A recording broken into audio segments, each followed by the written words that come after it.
let's talk about the diagnosis. It's sort of What that? yeah. That put all of this wonderful positive attitude of yours to what everybody else other than you would say was an amazing test. Like, okay, to you it's just another day, but to the rest of the world it was like, and Right. what was it like to work through that? If you had to work through it all.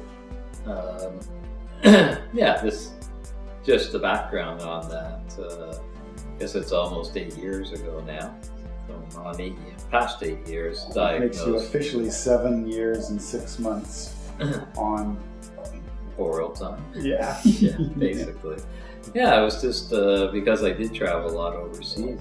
Came back from a trip and lost a lot of weight very quickly. Continued to get more tired and tired. Spent 6 months of testing that to find out what was wrong. And then finally to discover it was a fatal disease with a diagnosis that, yeah, you got like 6 to 12 months to live. And that was in 2005. And for me, it was probably, when I shared the story about my mom having a heart attack, getting on a streetcar and taking herself to the hospital, it was like, yeah, no big deal. Just a heart attack. So for me, it was, okay, well, I got this. Let's go. Let's rock and roll. Let's see what can happen. I wanted what they call the stem cell transplant from day one, and because of disease that got into my heart, my liver, and my stomach, and my kidneys, and ultimately my muscles, you're not allowed to have, you're not a candidate if you have more than one organ affected. So with that many, your rate of success for a stem cell is so high they won't do it. So they spent almost 3 years of chemotherapies, and although I did get through that, if any of the tough time dealing with the disease was the side effects. Just that would probably have been the only time waking up in the morning was not fun. It was not something I wanted to jump out of bed because I physically didn't have the strength to do it. Yeah, this glass from here to here would have been too hard to reach, and I'd say, Maria, can you push that over? So of the 8 years, that was certainly the most trying time as the chemo just destroyed everything in your body. And finally, after the third time, very consistent with my personality, I said to my oncologist at Princess Margaret, hey, I'm not doing any more chemo. It's not worth the quality of life. If I now only have a little bit of time because I'm stopping it, I'd rather have as much fun and have as much quality of life as I can. Either allow me a stem cell or let's call it a day with treatments. And she definitely went out on a limb and allowed me to have the stem cell transplant. Maria and I checked in the night before it was scheduled to be done, and our doctor that was doing it wouldn't do it. He said, your risk of getting out of here is just so high. 2 patients died on me the week before, and they only had 1 organ affected. Even if you make it, you're gonna be in a hospital 6 months, you're gonna have so many complications. He, in painstaking detail, described to Maria and I how I was going to die. Or if I made it, what would happen to my body. And this is the night before, and we're already checked in. Didn't matter. He left the room, and Maria knew I was going to do it. She was a mess. She's a little bit opposite than I am when it comes to risk taking, but I had come, at that point too far. There's just I just look at life. There's just so much out there. There's so much fantastic things out there, and I gotta look now of what of those things is going to bring me the most joy. I've been blessed to have a lot of joy up to now. There's been a lot of heartache, but I don't even think of those things. They're not part of my vocabulary. They're not part of my mindset. I don't spend time thinking about it. When we talked about the chemo and the stem cell, I could have gone endlessly about what I actually went through. Because it wasn't fun. There's times I'm lying on the bathroom floor for 24 hours because I can't get off. I'm throwing up so many times. I never heard those stories. How long have I known you now? 5 years? Yeah, And I never, ever, brief allusions to them. And I sort of go, as a healthier person, I go, you're kidding me. Yeah, well, especially that doesn't even sound like you. No, especially because I did come from a fairly healthy person. But again, other than what I'm telling you now, I don't talk about those things, right? I talk about the fun I had in the hospital. I talk about the fun I had of recovering. I talked about the miracle of recovering. Well, for me, it was by the time we started doing the coffee culture chats, it was okay, what's the next stage of my life? And where I think we hit it off right off the bat is you wanted a way, or you've been working on a way to help people be happier. And myself at the same time wanted a way to share my happiness, that if I could only help one person be happier, it would be a win. So I think between the two of us, we shared the mutual goal of how do we make this world a happier place to live in. It was also your dedication, like when you told me that you had been working 20 plus years on material. Now that's dedication, that's persistence, that's passion. It's not a whim like I would have that says, okay, I'm going to do something for 2 years 20 minutes. next. Yeah, or 20 minutes next. So I was seeing in somebody that you asked me, maybe one of my weakness may be that I'm not going to stick to it. With it, sure. Right. You know, if it doesn't have all the things that are important to me, I'm not going to stick to it. Right. So, and that's basically what it was, seeing that you were determined and have been determined to help people get happier. I wanted to make people get happier. And if my weakness is not sticking to it, your strength would be that you do stick to it. Your conviction that this is what you're prepared to do at any cost for the rest of your life was just overwhelmingly charming for me to hear that. People say that, you know, burn the bridge behind, I'm not going back, right? Or burn the boat, we're not going back over the river, yes. Right? That's kind of the attitude that I saw in yourself. And I was very impressed and blown away by that. Cool. And then we became friends, which wouldn't be ordinary. Business associates often go golfing or they go out doing non-business things almost as if to balance out the relationship. But clearly we knew early on that, hey, this is great, this is fun. And we each had the luxury of our own businesses, so there was a freedom and a flexibility to spend time at a coffee shop. And we didn't want anything more. There wasn't a golf game. Right. Well, that was the one strike. Sorry. But I let that one slip. So.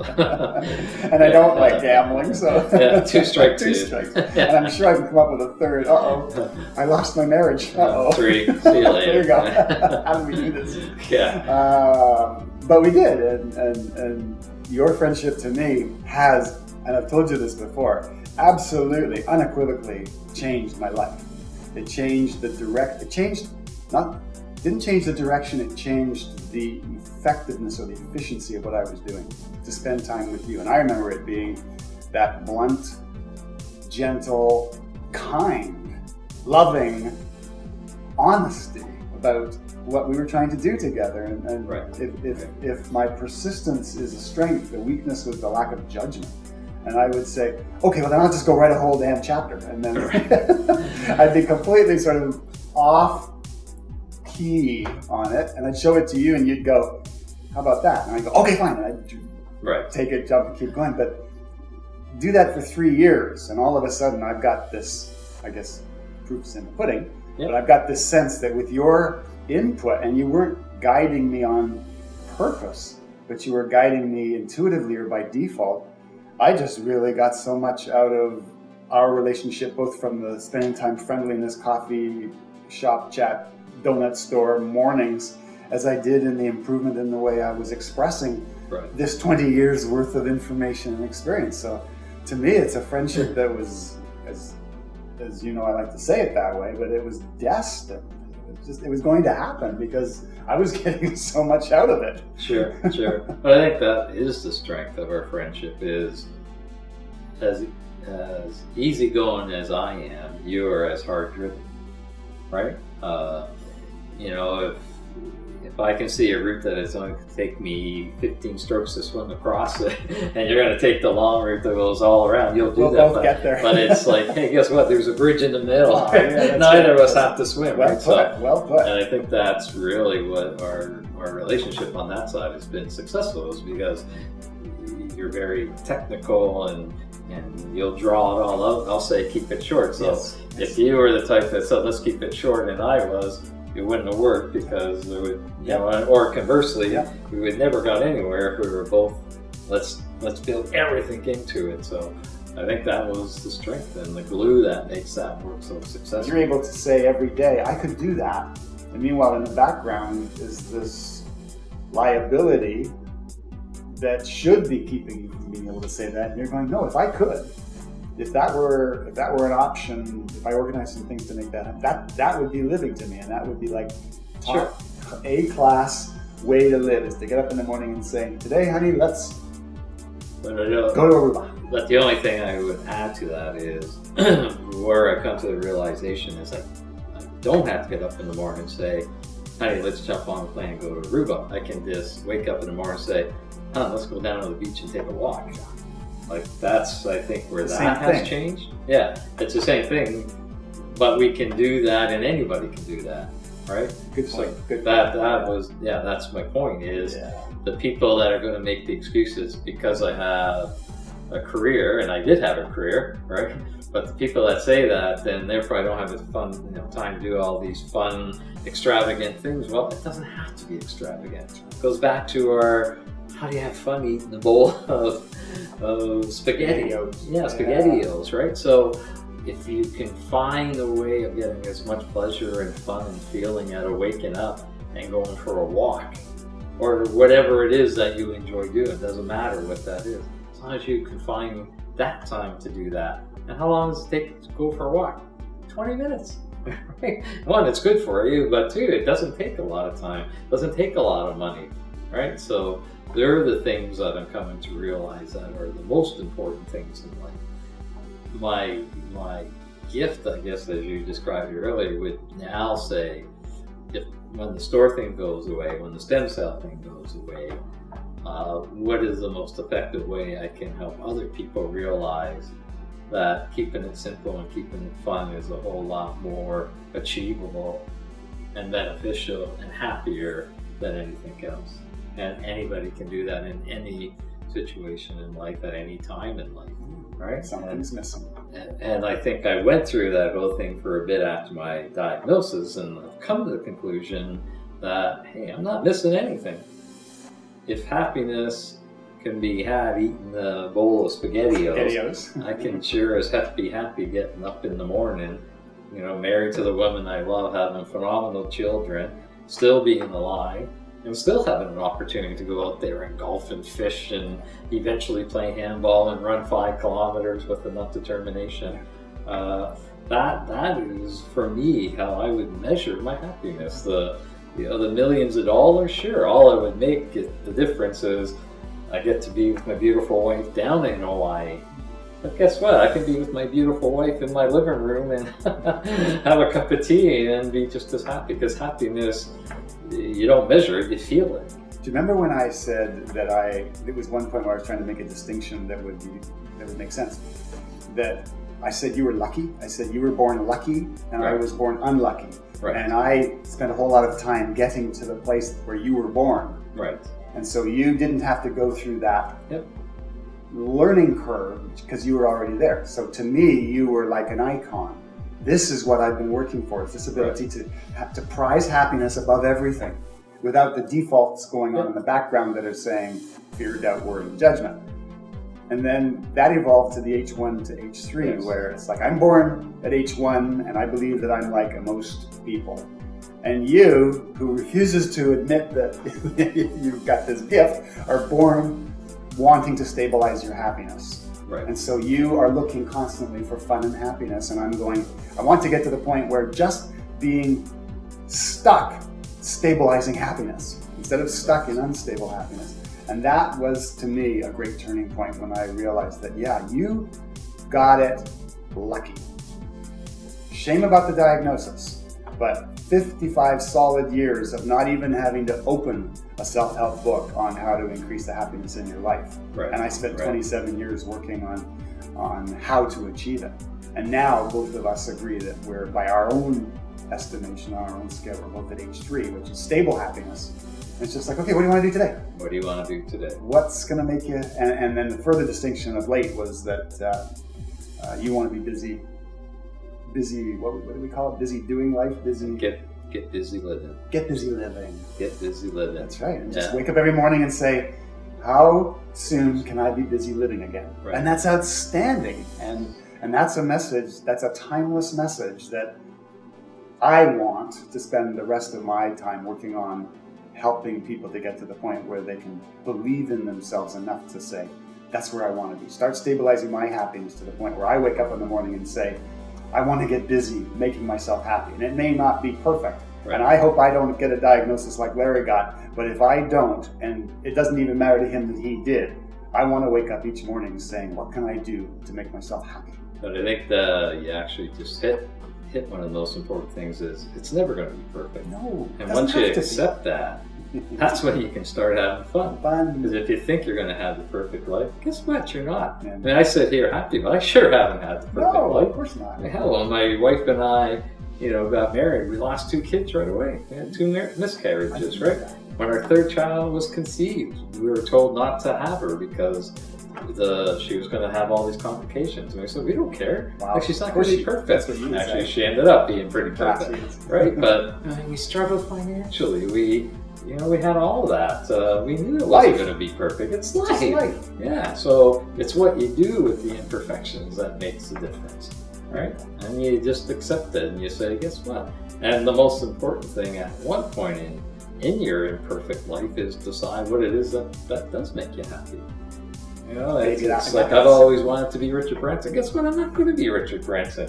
Be happy being Larry Pritchard. He's a great guy. Great guy. It's hard for me to say that sometimes, but look, it is. All right, I'm a great guy, and I'm happy being that person now. If you were, if this was going into a time capsule for you, and you wanted your great-great-grandchildren to open it up one day, what would you like to be? What messages would you like to leave? I think it would be tied into the 3 things that are most important for me now. One would be, above all else, take care of your family and appreciate your family, good or bad. The second one is find whatever you do in life that you have to have a passion for it. And third would be, whatever you do in life, have fun. Bring that sense of humor to it, because you can laugh so many dramas away, you can laugh so much traumatic experience away, you can laugh so much hatred away, and when there's laughter in the family, it just makes life that much more tolerable, that much more easy, that much more wanted to get up in the morning and get out of bed. And maybe that's my epitaph is, I wanted to get up in the morning, get out of bed. And get busy. And if I could leave that for my children and their children, that would be just wonderful for me. They're busy, they're having fun, but above all else, they're taking care of the family. And for me, everything is keeping it simple. Thank you for teaching me You that. and I have talked about that ad nauseum for sure. And my simplest thing in the world would be if we could leave a message that said, you want to get up in the morning, get out of bed, and have fun eating a bowl of SpaghettiOs, then life can be pretty good. And can everybody do that? And I think the answer is absolutely yes. So do I. Because my bowl of SpaghettiOs is somebody else's lobster and steak, right? The venue changes, but how you approach it and how you feel every day when you wake up, you are in control of that. Nobody else is. So if there were a kingdom of heaven or something like that, you know what heaven means in a non-religious perspective, it's inside us. It's inside us. It's inside us. I mean, if we left the legacy, it was and you said it as much as anybody, that we've made the world a better place to live because people are happier. Well, you'll leave 3 happy kids, I'll leave 2. Yep. And the seeds have to be planted. The seeds have to be planted. Let them be planted. As they always say, right? It's one day at a time, it's one person at a time, it's one step at a time. And if you do each of them, It only takes 7 steps if you want to do it. You know, it takes 7 steps in our case. That's right. Well, my friend, it's been great. It's been great. It's been great. Let's see what happens tomorrow morning. Let's do it again. Let's do it again. And again and again. Yeah. Excellent.